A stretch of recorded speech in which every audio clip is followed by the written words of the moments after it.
So yun guys, dahil nagdadragging na yung click natin, yung panggilid niya, nagbabibrake na pag umarangkada tayo, yan, kailangan na nating linisin yung, yan, yung kanyang panggilid. So, let's start na guys. Ito lang, napakasimple lang ang gagawin natin. Yan guys, kuha lang kayo ng T-wrench na size 8mm, yan, unahin nyo yung nasa gitna. Yan, then yung pangalawa yung nasa gilid, yan, yan yung dalawang mahaba, yung nasa gitna na yan, dalawa.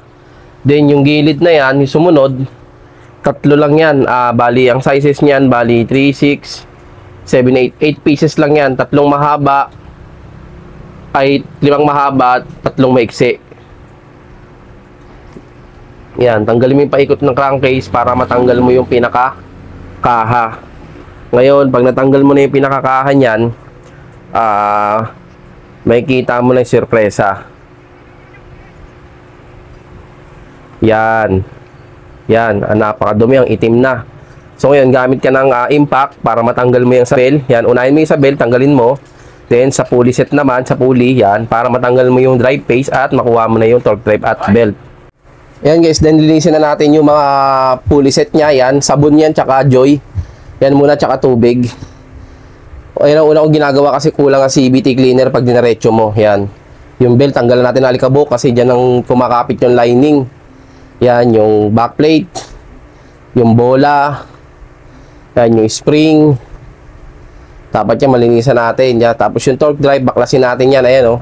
Nababaklas yan, guys, kasi sa loob niyan, yan yung mga grasang mga naipon, madumi na. So, kailangan mapalitan yung grasa, kaya kailangan natin buksan yan. Tanggal natin yung pin, yan.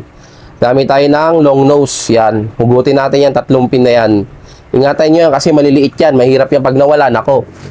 Mahirap hanapin. Yan, linisin na natin yung PMAID tsaka yung male na torque drive. Yan, pati yung pinaka-catch ng spring, center spring. Yan, yung bushing. Yan, linisin naman natin dito yung crankcase. Yan, tubig tsaka joy ulit ang nilinis ko muna dyan. Yan, para medyo lumambot yung dumi. Pagtapos naman kasi yan guys, pang-finishing ko dyan, pag naalawan ko ng tubig, sini-CVT cleaner ko yan, miss talaga. Tapos pagtapos sa CVT cleaner, yung sigunyal, kailangan mo isprayan niya ng WD-40 para di ka kalawangin kasi nga nag-apply ka ng tubig tsaka joy. Yan, tsaka yung pang-anlaw. So yan, brasin maigi para walang maiwang kalat. Then yan, nahugasan na natin, patuyuin muna natin.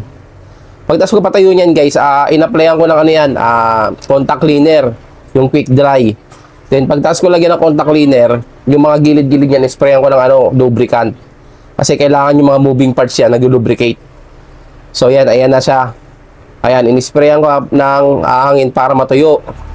Then, ang gagawin ko dyan, pagkas mag-spray, lalagyan ko ng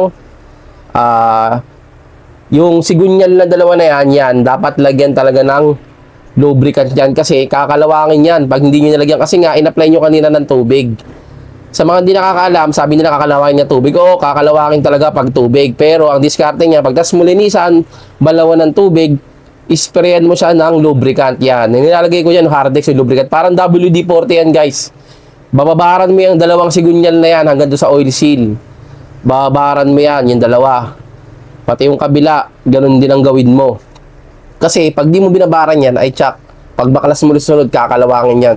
Tested na po yan, guys. Pangalawang linis ko na yan. Unang linis ko kasi niya, no, 800 pa lang ang tinakbo bago, dragging agad. Yan, tapos nakikita nyo itong torque drive na to, may dalawang bearing yan dyan. Dapat yan, malagyan nyo siya ng grasa. Mapuno nyo ng grasa yan, high temp nilalagay ko yung isang bearing doon, tsaka itong bearing dito nakabukana. Dapat yan, malagyan nyo ng grasa.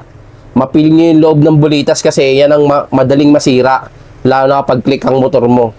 Yan, lalagyan mo ng grasa yan.